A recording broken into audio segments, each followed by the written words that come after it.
হর হর মহাদেব। আজ আমরা বেরিয়ে পড়েছি অমরনাথের পথে। হিমালয়ের কোলে অবস্থিত এক পুণ্যভূমি। সমুদ্র পৃষ্ঠ থেকে প্রায় ১৩,৬০০ ফুট উচ্চতায় অবস্থিত একটি পবিত্র গুহা, যেখানে প্রাকৃতিক উপায়ে বরফ জমে তৈরি হয় শিবলিঙ্গ, যা স্বয়ম্ভু শিবলিঙ্গ নামে পরিচিত।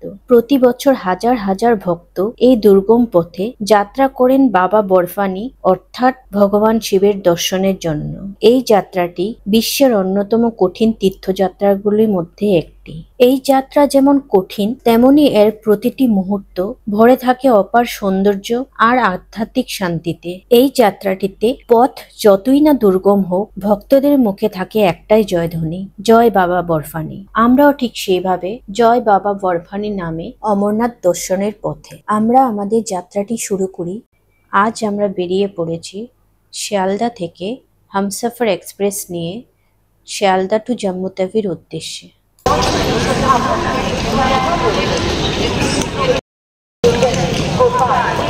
হর হর মহাদেব। সময় ১২টা। আমরা ফাইনালি পৌঁছে গেলাম জম্মু স্টেশন। এই হলো আমাদের পেছনে জম্মু তাওয়ার। আমরা স্টেশনের পাশে দাঁড়িয়ে রয়েছি।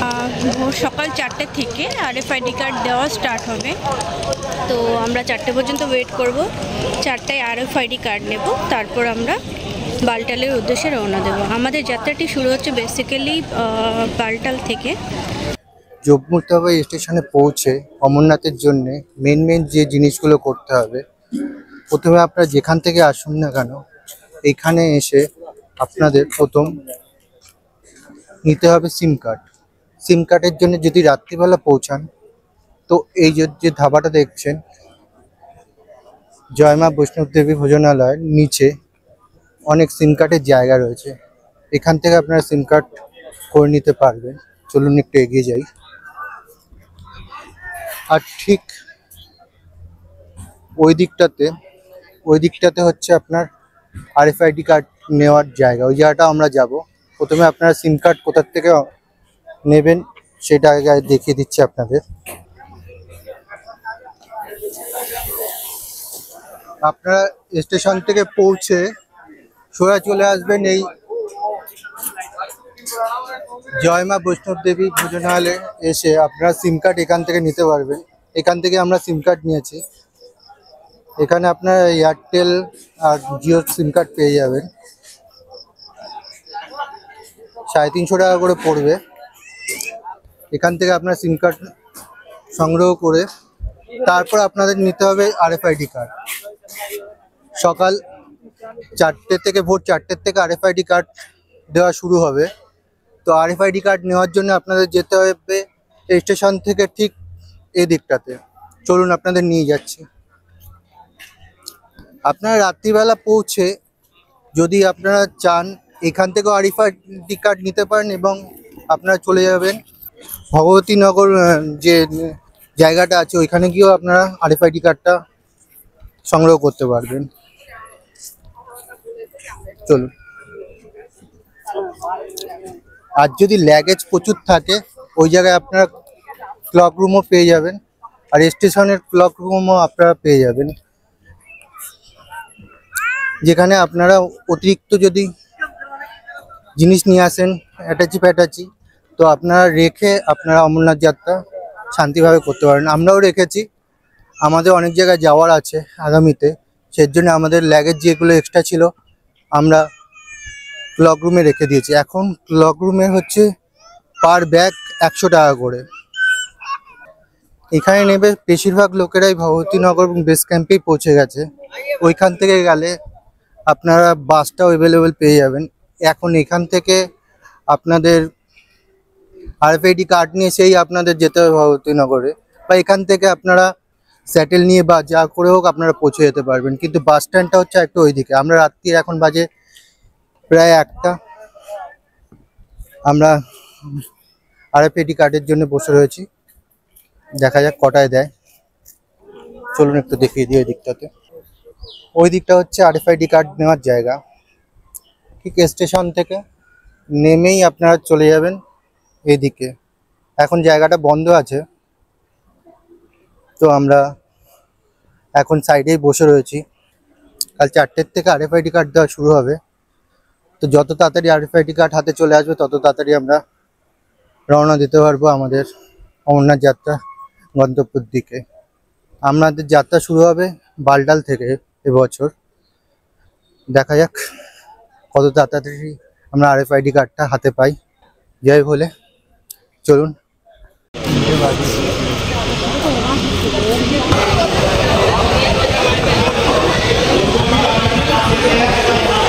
তো ফাইনালি আমরা এতক্ষণ ওয়েট করার পর কার্ড পেয়ে গেলাম। এইবার আমরা সোজা বালটালের জন্য বেরিয়ে যাব। যাই পাবো ট্যাক্সি কনভয়েতে যদি যাই তাহলে আজকে টাইম পাবো না, কালকে যেতে হবে। তার জন্য আমরা সময় নষ্ট না করে শাটল নিয়ে নিলাম। শাটলে ১,৫০০ টাকা করে পড়েছে পার পারসন। ওইটা আমাদেরকে নিয়ে শ্রীনগর থেকে চেঞ্জ করে বালটাল পর্যন্ত পৌঁছে দেবে।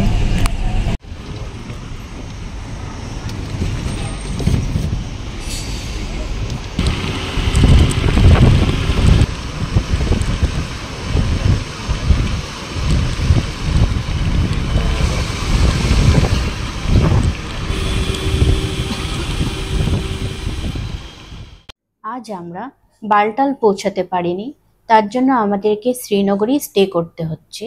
তার জন্য আমরা শ্রীনগরে ডাল লেকে হাউসবোটে স্টে করছি। আমাদের আজকে বালটাল না পৌঁছানোর প্রধান কারণ হচ্ছে এই বছর প্রচুর চেকিং ছিল, তাছাড়া প্রচুর ট্রাফিক জ্যাম ছিল। তার জন্য আমাদের শেয়ারিং গিয়ে পৌঁছায় প্রায় বিকেল 5:30 নাগাদ। তো আমাদের কাছে আর কোনো অপশন থাকেনি, তার জন্য আমাদেরকে আজকের মতো ডাল লেকে হাউসবোটে স্টে করতে হচ্ছে, কারণ বিকেল 3টের পর বালটালে যাওয়ার অনুমতি আর থাকে না। তো চলুন আজকের দিনের আমাদের ডাল লেকের হাউসবোটের এক্সপিরিয়েন্সটাও আমরা শেয়ার করছি। কাশ্মীরে লাস্ট টাইমের ইনসিডেন্টের পর ওনারাও বলছে যে এখন হাউসবোটগুলো ফাঁকাই যাচ্ছে। আমরা একটা ডিলাক্স রুম পেয়ে গেছি, তার সাথে অ্যাটাচ ওয়াশরুম। আমাদের এই হাউসবোটের কস্ট পড়েছে 1000 রুপিস।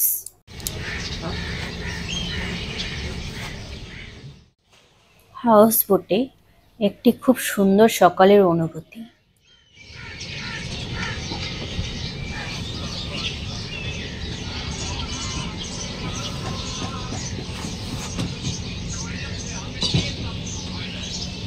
এইবার আমরা আর সময় নষ্ট না করে এগিয়ে পড়লাম বালটালের উদ্দেশ্যে।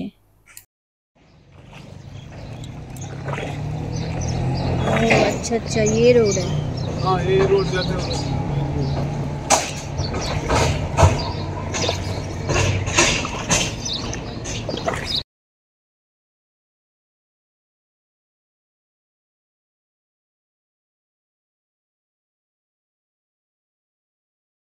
এইবার আমরা একটি প্রাইভেট ট্যাক্সি বুক করে এগিয়ে চললাম ডাল লেকের পাশ দিয়ে বালটালের পথে।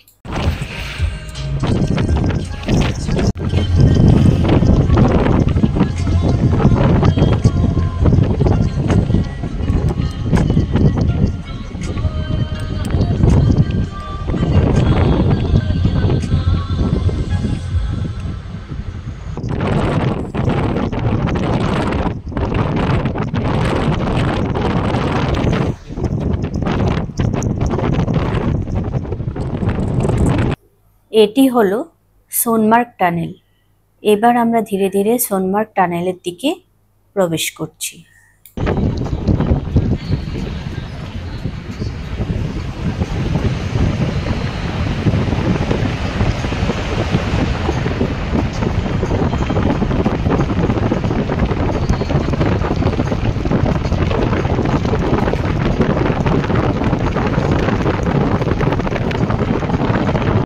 এইবার আমরা ধীরে ধীরে পৌঁছে গেলাম সোনমার্গে।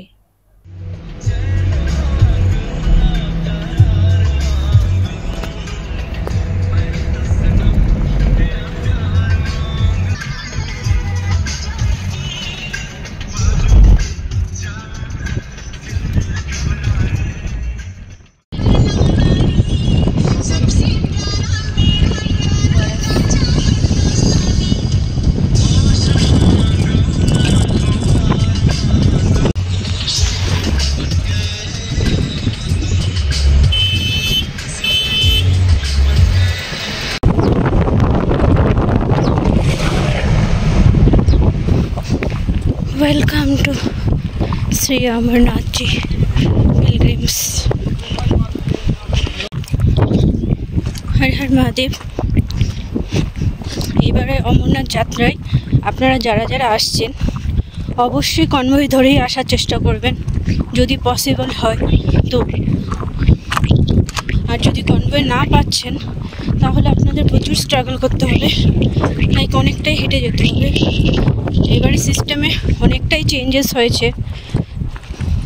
যদি আপনারা জম্মু হয়ে কনভে জম্মু স্টেশন থেকে ভগবতীনগর বেস ক্যাম্প থেকে যদি আপনারা রেজিস্ট্রেশন করিয়ে নিচ্ছেন তাহলে সুন্দরভাবে কনভেতে আসবেন, কোনো প্রবলেম হবে না। ওরাই সিকিউরিটিতে নিয়ে আসবে। যেহেতু আমাদের ক্ষেত্রে আমরা কনভে হয়ে আসিনি, আমরা ভাবলাম কনভে না নিলে একটু তাড়াতাড়ি পৌঁছে যাব, তো আমরা জম্মু হয়ে শেয়ারিং নিয়েছিলাম, যার জন্য প্রচুর রাস্তায় জ্যাম ছিল, তো অনেকটাই লেটে শেয়ারিং ঢুকিয়েছে। 3টের পর বালটাল আসতে দেয় না শ্রীনগর থেকে, তো 3টার পরে যদি আপনারা শ্রীনগরে পৌঁছাচ্ছেন তারা আপনাদের একদিন ওইখানে বেস ক্যাম্পে থেকে যেতে হবে, নয়তো আলাদা হোটেল রেন্টে নিয়ে। হোটেল যদি সেক্ষেত্রে রেন্টে নিচ্ছেন তাহলে পাশাপাশি হোটেল পাবেন না, ডাল গেট বা ডাল লেকের সাইডে গিয়ে আপনাদের হোটেল নিতে হবে। তো এবারে সিস্টেম অনেকটাই চেঞ্জেস আছে কিছুটা। তো আমরা যেমন সকালে বালটাল ট্যাক্সি রিজার্ভ করে এসেছি, তো সেই ক্ষেত্রে আমাদের 3000 টাকা পড়ে গেছে। তারপর অনেকটাই আগে নামিয়ে দিয়েছে, এবার আমাদের 3 কিলোমিটার হেঁটে যেতে হবে। তো বেটার আপনারা কনভয় নিয়ে আসবেন তো সুন্দরভাবে পৌঁছাবেন, আদারওয়াইজ প্রচুর কষ্ট করতে হবে। তো আমরা এখান থেকে চেকিং করব, করে আমরা 3 কিলোমিটার মতো হাঁটতে হবে। হেঁটে আমরা যতটা পারবো এগিয়ে যাব। আমাদের যাত্রাটা বেসিক্যালি বালটাল হয়েই হচ্ছে এবার, বালটাল। তো আমরা যতটা পারবো ডোমেল গেটের পাশাপাশি এগিয়ে যাব। যদি আমরা উপর দিকটা থাকি তাহলে 2টো চেকপোস্ট আমাদের ক্রস করতে হবে, যেটা অনেকটাই লেট হবে। তো আপনারা চেষ্টা করবেন আসলে ডোমেল গেটের যতটা পাশাপাশি নিচের দিকটায় আপনারা নেমে যাওয়ার চেষ্টা করবেন। আমাদের যাত্রা 4 তারিখ। দেখুন এতটা ধুলো, প্রচুর ধুলো। আমরা ধীরে ধীরে এগিয়ে এসেছি বেস ক্যাম্পের দিকে। এখান থেকে আপনাদের চেকিং করতে হবে। দেখুন দেখা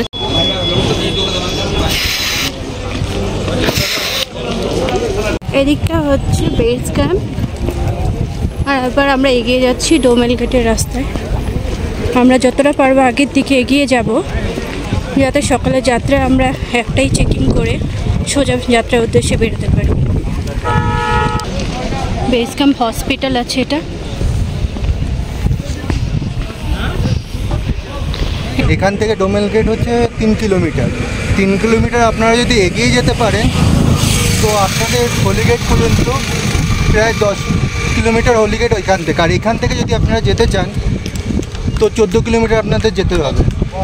আপনারা যতটা পারবেন নিচের দিক দিয়ে এগিয়ে গিয়ে আপনারা ডোমেল গেটের দিকে এগিয়ে যাবেন। ডোমেল গেটের দিকে প্রচুর জায়গা আছে, প্রচুর ভান্ডারা, এবং থাকার জায়গাও খুব অনেক আছে। আপনারা চাইলে ভান্ডারাতেও স্টে করতে পারেন, যদি চান ভান্ডারাতেও স্টে করতে পারেন। ওদের থেকে টেন্টও লাগিয়ে দেয়, সেই রকম ব্যবস্থাও রয়েছে। তো ধীরে ধীরে আমরা যাই দেখব, আপনাদের দেখাতে থাকবো। আর এখন অমরনাথে সিচুয়েশন প্রচুর টাইট, প্রচুর চেকিং হচ্ছে। রাস্তায় আসতে গেলে প্রচুর চেকিং হচ্ছে। অনলি সিকিউরিটি পারপাস, আমাদের সিকিউরিটিটা দরকার, সেজন্যই প্রচুর চেকিং হচ্ছে। আর এবার অনেক দূরে নামিয়ে দিয়েছে বালটালের বেস ক্যাম্প থেকে। আপনারা যতটা পারবেন কনভয়েতে আসার চেষ্টা করবেন, ঠিক আছে? কনভয়েতে আসলে আপনারা পুরোপুরি আপনাদের বেস ক্যাম্পের সামনেই ছেড়ে দেবে। আর যদি আপনার প্রাইভেট আসার চেষ্টা করেন প্রচুর দূর ছাড়ে, প্রায় 4 কিলোমিটার দূরে। ওইখান থেকে হেঁটে আপনাদের বেস ক্যাম্প আসতে হবে, বেস ক্যাম্পে চেকিং করতে হবে। চেকিং করে তারপর আপনারা সিদ্ধান্ত করবেন যে আপনারা বেস ক্যাম্পে থাকবেন না ডোমেল গেটে এগিয়ে গিয়ে ডোমেল গেটের সামনে থাকবেন। সেটা আপনাদের উপর নির্ভর করবে, কিন্তু আমি যেটা বলবো যে আপনারা যেখানে সুবিধা পাবেন সেখানেই থাকবেন। আপনাদের যদি বালটাল হয়েই নামতে হয় তাহলে আমরা বলবো যে আপনারা বেস ক্যাম্পে থাকুন, কারণ রাত্রিবেলা এসে আপনারা বেস ক্যাম্পে উঠতে পারেন। উঠে সকাল সকাল যদি বেরোতে চান ওইখান থেকে বাস স্ট্যান্ড প্রচুর কাছে পড়বে। আর ডোমেল গেট থেকে আসতে গেলে প্রিমিয়াম আপনাদের 3 থেকে 4 কিলোমিটার হেঁটে আসতে হবে সকালবেলা। চলুন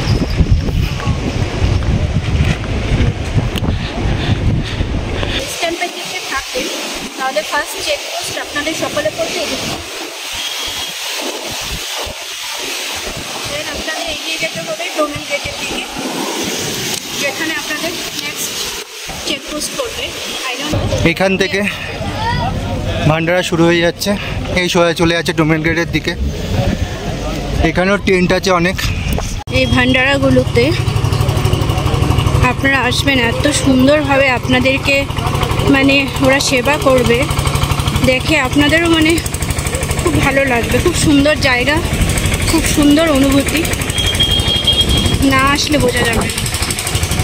विद्महे महादेवाय धीमहि तन्नो रुद्रः प्रचोदयात् स्वाहा सद्गुरुगाय विद्महे महादेवाय धीमहि तन्नो रुद्रः प्रचोदयात् स्वाहा महत्पुरुषाय विद्महे महादेवाय धीमहि तन्नो रुद्रः प्रचोदयात् स्वाहा एकदन्ताय विद्महे वक्रतुण्डाय धीमहि तन्नो दन्ती प्रचोदयात् स्वाहा उग्रनरसिंहाय विद्महे वज्रनखाय धीमहि तन्नो नारसिंह प्रचोदयात् स्वाहा ओम स्वाहा शिवपालाय नमः स्वाहा देवताय नमः स्वाहा सर्वदेवताय नमः स्वाहा सर्वदेवाय नमः स्वाहा सर्वरुद्राय नमः स्वाहा सर्वसमुद्राय नमः स्वाहा शिवशंकराय नमः स्वाहा। जय भोले।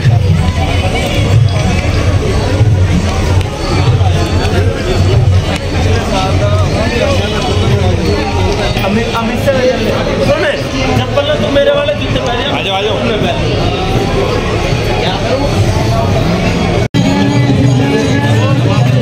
चलो चलो चलो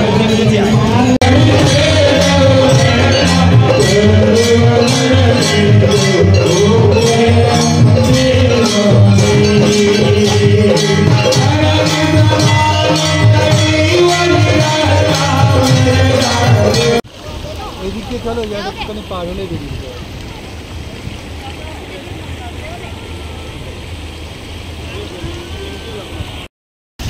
আমরা এখনই ভান্ডারা ঘুরে সিন্ধ নদীর পাশে চলে এসেছি।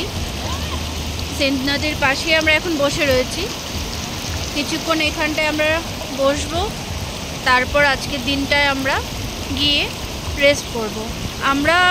আপনারা যদি এসে থাকেন তো আপনারা প্রথমে চেষ্টা করবেন, যদি ভান্ডারাতে আপনারা থাকতে পারেন তাহলে খুবই ভালো। ভান্ডারাতে আপনারা সব কিছুই পরিষেবা মানে নিঃশুল্ক পেয়ে যাবেন।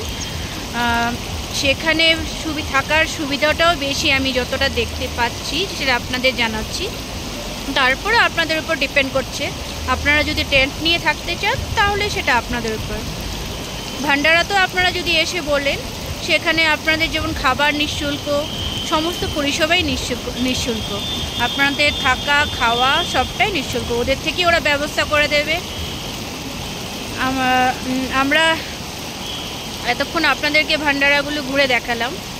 এখানে একটার থেকে একটা বড় বড় ভান্ডারা। আমরা বালটাল হয়ে চড়াই করছি।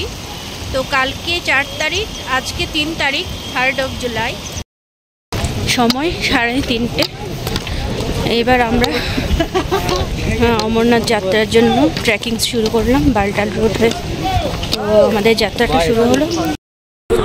এবার আমরা ডোমেল গেটের দিকে এগিয়ে যাচ্ছি। ডোমেল গেট এখান থেকে প্রায় 2 কিলোমিটার। ওখানে গিয়ে ফাইনাল চেকিং হবে, তারপর আমাদের ফাইনাল ধাপ শুরু হবে যাত্রা। ভিডিওতে থাকবেন, দেখতে থাকবেন।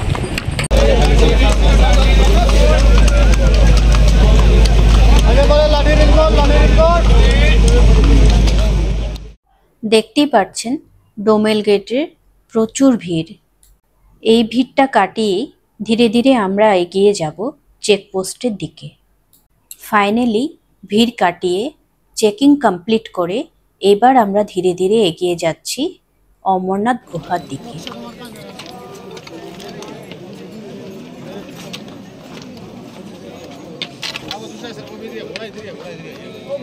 এইবারের অমরনাথ যাত্রায় শুরুর দিকটায় আছি বলে এত জ্যাম দেখতে পাওয়া যাচ্ছে। যেমন ঘোরা যাচ্ছে তেমনি এক সাইডে ট্রেকিং যারা করে যাচ্ছে ওরাও যাচ্ছে। বালটালের পথটি খুবই খারাপ পথ, তার জন্য চড়তেও অনেকটা টাইম লেগে যায়। ডিস্টেন্স কম থাকতে পারে কিন্তু পৌঁছানো ততটাই টাফ। একবার দেবী পার্বতী মহাদেবকে প্রশ্ন করলেন কেন তিনি মৃত্যুহীন এবং কেন তিনি কালের ঊর্ধ্বে। দেবী পার্বতীর এই প্রশ্নের জবাবে মহাদেব পার্বতীকে সঙ্গে নিয়ে এমন একটি স্থানের সন্ধানে বের হলেন যেখানে এই পবিত্র কথা বলা সম্ভব, কারণ এই রহস্য অত্যন্ত পবিত্র এবং এর অপব্যবহার হলে সৃষ্টির ভারসাম্য নষ্ট হতে পারে। অবশেষে তিনি হিমালয়ের এক নির্জন গুহাকে বেছে নিলেন। সেই গুহাটি আজকে অমরনাথ গুহা নামে পরিচিত। এই অমরনাথ গুহাটিতে মহাদেব পার্বতীকে অমরত্বের কথা শুনিয়েছিলেন। এই স্থানটিতে পৌঁছানোর আগে মহাদেব তার সর্বস্ব ত্যাগ করেছিলেন, অর্থাৎ নন্দীকে পেহেলগাঁওয়ে ত্যাগ করেছিলেন, চন্দ্রকে চন্দনবাড়িতে ত্যাগ করেছিলেন, গলা থেকে তিনি সাপ খুলে শেষনাগ হ্রদে ত্যাগ করেছিলেন, আর গণেশ টপে গণেশজিকে রেখে এসেছিলেন, আর পঞ্চতন্ত্রকে পঞ্চতরণীতে ত্যাগ করেছিলেন। অমরনাথ গুহার ভেতরে প্রবেশ করে তিনি দেবী পার্বতীকে জীবন ও অমরত্বের অর্থ বোঝান। শিবক্ষেত্রের পাশাপাশি অমরনাথ অন্যতম সতীপীঠ। এখানে সতীর গলার ও গোড়ালি পড়েছিল বলে প্রচলিত বিশ্বাস। তাই শিব ভক্তদের পাশাপাশি দেবী পার্বতীর ভক্তদের কাছেও অত্যন্ত উল্লেখযোগ্য এই অমরনাথ। আমাদের অমরনাথ যাত্রা 2025-এর আজকে দর্শন কমপ্লিট হলো বাবা বরফানির। তো আমরা সবটাই ভালোভাবে দর্শন করতে পেরেছি, ওটাই আমাদের ভাগ্য। কালকে 3rd জুলাই যাত্রা শুরু হয়েছিল। তো কালকেই বাবার যেটা হাইট ছিল সেটা ছিল 3 ফুট কাছাকাছি। আজকে 4th জুলাই আমাদের যাত্রা ডেট ছিল। তো আমরা আজকে যাত্রা করে বাবার দর্শন যখন করি তখন বাবার হাইট অনেকটা আজকে 2 ফুটের কাছাকাছি। তো জানি না বাবা কতদিন থাকবে। তো আপনারা যদি RFID কার্ড পেয়ে যান তাহলে উইদাউট এনি ডিলে চলে আসবেন। যদি একবার RFID কার্ড হাতে পেয়ে যান তাহলে চেকপোস্টে আর যাত্রার আপনাদের ডেট দেখবে না। তো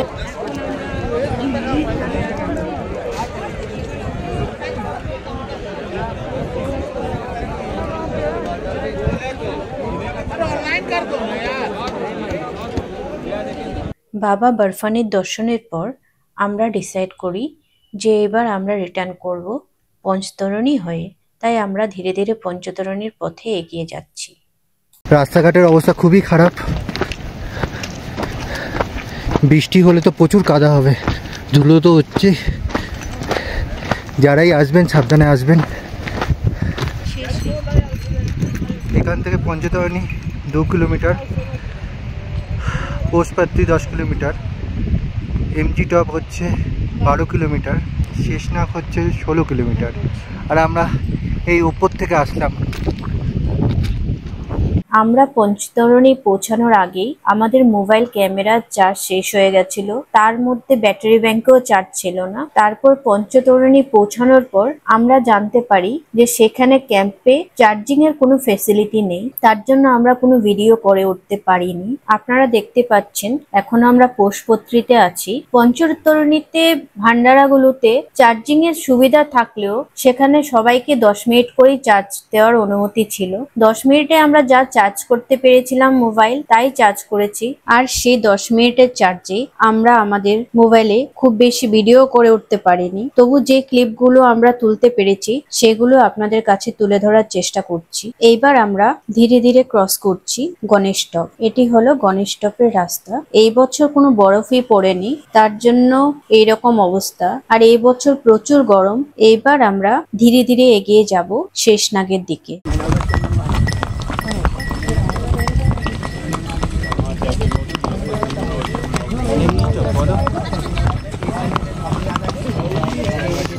ফাইনালি আমরা চলে এসেছি শেষনাগ ঝিলের কাছে। ঝিলটা আপনারা দেখতেই পাচ্ছেন।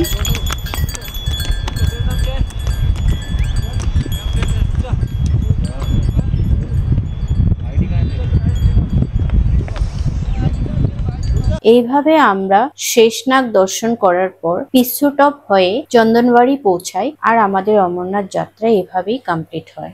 আপনাদের যদি আমাদের অমরনাথ যাত্রার এই ভিডিওটি ভালো লেগে থাকে তাহলে আমাদের চ্যানেলকে লাইক, শেয়ার এন্ড সাবস্ক্রাইব করে আমাদের পাশে থাকবেন। আগামী দিনেও আমাদের যাত্রার নতুন নতুন ভিডিও আসতে থাকবে। জয় বাবা বর্ফানি, ভুকে কো অন্ন, প্যাসে কো পানি।